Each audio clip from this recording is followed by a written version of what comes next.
ಸಾಲು. ಇವರನ್ನೊಂದು ಸಾರಿ ದೃಷ್ಟಿಸಿ ನೋಡು. ನೀನೊಬ್ಬನ ಸಲುವಾಗಿ ಈ ಕುರುಕುಲವನ್ನೇ ಧ್ವಂಸ ಮಾಡುವೆ ಏಕೆ? ಪಾಂಡವರು ನಿನ್ನ ತಂದೆಯ ಪ್ರಭುತ್ವವನ್ನು ಅಂಗೀಕರಿಸುವರು, ನಿನ್ನನ್ನು ಯುವರಾಜನೆಂದು ಸನ್ಮಾನಿಸುವರು. ನಿಮ್ಮೆಲ್ಲರ ಸ್ನೇಹ, ಮಮತೆ ಮತ್ತು ಶಾಂತಿಯ ಹೊರತು ಅವರಿಗೆ ಮತ್ತೇನೂ ಬೇಡ. ಯೋಚಿಸಿ, ಇದು ಅತ್ಯಂತ ಮಹತ್ವದ ವಿಷಯ. ಈ ಸಂಧಿಯನ್ನು ನಿರಾಕರಿಸಬೇಡ. ಪಾಂಡವರಿಗೆ ಸಮಾನ ಭಾವದಿಂದ ಪ್ರಜಾಪಾಲನೆಯ ಪವಿತ್ರ ಯಜ್ಞದಲ್ಲಿ ದೀಕ್ಷನಾಗು. ಆಗ ಈ ಜಗತ್ತಿನಲ್ಲೇ ಅಪ್ರತಿಮನೆನಿಸುವೆ. ಮಾನವ ಲೋಕವು ನಿನ್ನನ್ನು ಆದರ್ಶ ನರಪತಿಯೆಂದು ಹೊಗಳುವುದು. ಪಾಂಡವರಿಗೆ ರಾಜ್ಯದ ಮೇಲಿನ ಹಕ್ಕನ್ನು ಒಪ್ಪಿಕೊಳ್ಳದಿದ್ದರೆ ಹೋಗಲಿ, ಅವರ ಇಷ್ಟವನ್ನಾದರೂ ನೆರವೇರಿಸು.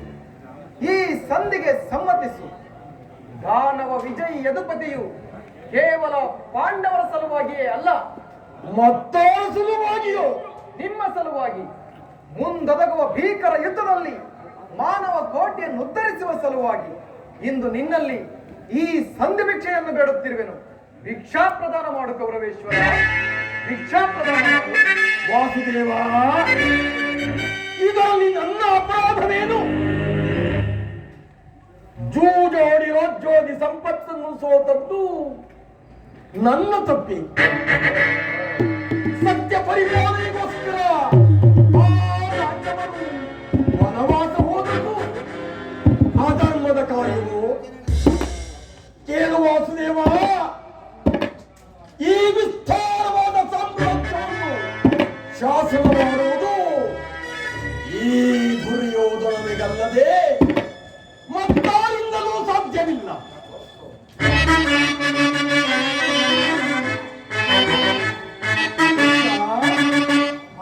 ಚಾತ್ರಧರ್ಮವಿಗುದೇ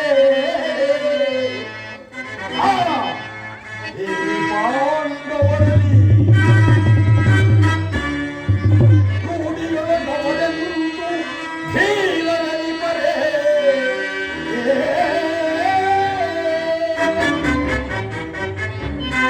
ಮೂಢತನವಿದಲ್ಲವೇ ಈ ಸಂಧಿಯ ಬಯಕೆ? ವಾಸುದೇವ, ಮೂಢತನವಿದಲ್ಲವೇ ಈ ಸಂಧಿಯ ಬಯಕೆ? ಅರಿತು ನೀನೆಲ್ಲವನು ಭ್ರಾಂತಿ ಮುಗಿದೆಯ ಮುಕುಂದ.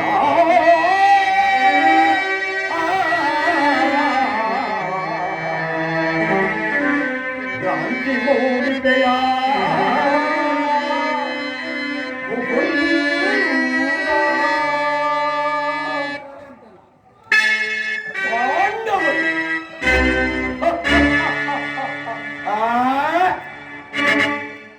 ಭಿಕ್ಷಾವೃತ್ತಿ ಅವರಿಗೆ ಯೋಗ್ಯವಾದ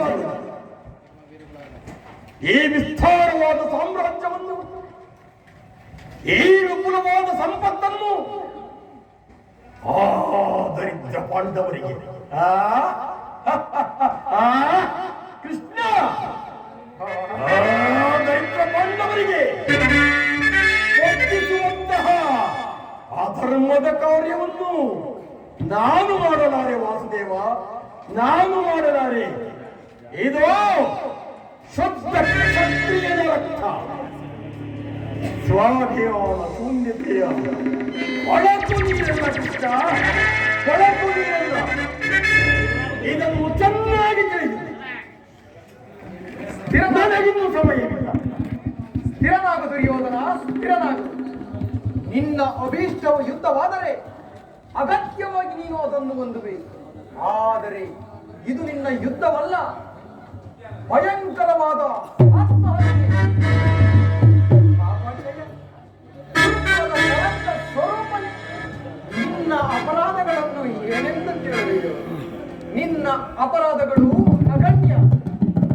ಹಿಂದೆ ರಾಜಸ್ವ ಯಾಗದಲ್ಲಿ ಪಾಂಡವರ ಸಂಪತ್ತನ್ನು ನೋಡಿ ಕೊರಬಿದ ನೀನು ಈ ನೀಚ ಶಕುನಿಯ ಸಲಹೆಯಂತೆ ಅರ್ಜುನನನ್ನು ಕಪಟದ್ಯುದ್ಧದನ್ನು ಮರೆತೆಯ ಸಹೋದರರ ಪತ್ನಿಯನ್ನು ರಾಜಸಭೆಗೆ ಸೆಳೆದು ತಂದು ನೀನು ಮಾಡಿದ ಅವಾಚ್ಯ ಅಪರಾಧವು ಅನಂತ ಕಾಲವು ಪ್ರಳಯದ ಧೂಮಕೇತುವಿನಂತೆ ನಿನ್ನ ನೀಚ ಸ್ಮೃತಿಯನ್ನು ನೆನಪಿನಲ್ಲಿಡು. ಧರ್ಮನಿಷ್ಠರು ಸ್ನೇಹಶೀಲರು ಆದ ಆತ್ಮೀಯ ಬಂಧುಗಳಲ್ಲಿ ನೀನು ಜಗನ್ಯವಾದ ರಾಕ್ಷಸಿ. ವಾರಣಾವತದ ಅರಗಿನ ಮನೆ, ಏಕಚಕ್ರ ನಗರದಲ್ಲಿ ಕುಂತಿದಾಗ ಭಂಗ, ವಿಷಪ್ರಾಸನ, ಸ್ವರ್ಪಬಂಧ ಇವೆಲ್ಲವನ್ನು ಮರೆತು ಭೀಷ್ಮ ದ್ರೋಣಾದಿ ಗುರುಜನರ ಮಾತನ್ನು ನಿರಾಕರಿಸಿ ಅನ್ಯಾಯಾಚರಣೆಯಲ್ಲಿ ಪ್ರವೃತ್ತನಾದ ನಿನಗೆ ಕೀರ್ತಿಯು ಶ್ರೇಯಸ್ಸು ಎಂದಿಗೂ ಲಭಿಸದು. ಆಕಾಶಯ ಭಾವ ನಿಧಾನವಾಗಿ ಯೋಚಿಸಿ ಪಾಂಡವರಿಗೆ ತಾನಾಗಿಯೇ ಅರ್ಧ ರಾಜ್ಯವನ್ನು ಕೊಟ್ಟರೆ ಒಡನೆ ಹೋದರೆ, ಇಲ್ಲವಾದರೆ ರಾಜ್ಯವೆಲ್ಲವನ್ನು ಅವರೇ ಅಪಹರಿಸಲು ಇದು ಗೋಪಿಕಾಂಗನೆಯರ ಮನೆಯ ಎಣ್ಣೆಯ ಬುದ್ಧಿಯಿಂದ ಕೃಷ್ಣ. ಇದು ವೀರೋಧಿ ವೀರರಿಂದ ಸಂರಕ್ಷಿಸಲ್ಪಟ್ಟ ಸಾಮ್ರಾಜ್ಯ. ಚೆನ್ನಾಗಿ ತಿಳಿದುಕೋ ಭಾವ. ಹೋಗಲಿ, ಪಾಂಡವರಿಗೆ ಇಂದ್ರಪ್ರಸ್ಥ ಋತಪ್ರಸ್ಥಾದಿ 5 ಗ್ರಾಮಗಳನ್ನಾದರೂ ಕೊಡು, ಅವರು ಅದರಿಂದಲೇ ತೃಪ್ತರಾಗುವರು. 5 ಗ್ರಾಮಗಳೇಕೆ ವಾಸುದೇವ? ಅವರಿಗಾಗಿ 50 ಗ್ರಾಮಗಳೇ ಕಾದಿರುವುದು. ಅವರೆಲ್ಲರಿಗೂ ಒಂದೊಂದು ಭಿಕ್ಷಾ ಪಾತ್ರೆಯನ್ನು ಕೊಡಿಸುವೆನು. ತೆಗೆದುಕೊಂಡು ಹೋಗಲಿ, ಭಿಕ್ಷೆ ಬೇಡಿ ಜೀವಿಸಲಿ. ಭಾವ, ನಮ್ಮ ಭೀಮಸೇನ ಮಹಾಪ್ರಚಂಡ. ಹೊರಟ ಅವನೇನಾದರೂ ಕೆರಳಿ ನಿಂತರೆ ಈ ಕುರುಕುಲವನ್ನೆಲ್ಲ ಆದ್ದರಿಂದ ಅವನ ವಾಸಕ್ಕಾಗಿ ಒಂದು ಊರನ್ನಾದರೂ ಕೊಡಯ್ಯ. ಏನಿದೆ ಕೃಷ್ಣ, ಏನು ಮತ್ತೊಮ್ಮೆ? ನಮ್ಮ ಭೀಮಸೇನಿಗೆ ಒಂದು ಊರನ್ನಾದರೂ ಕೊಡಯ್ಯ ಎಂದೆ. ಹೇಳಿದ್ದೀರಾ? ಆ ಭಂಡ ಭೀಮನಿಗೆ ಒಂದು ಊರು. ಆ ಭಂಡದ ಭೀಮನಿಗೆ ಒಂದು ಊರು. ಕೃಷ್ಣ,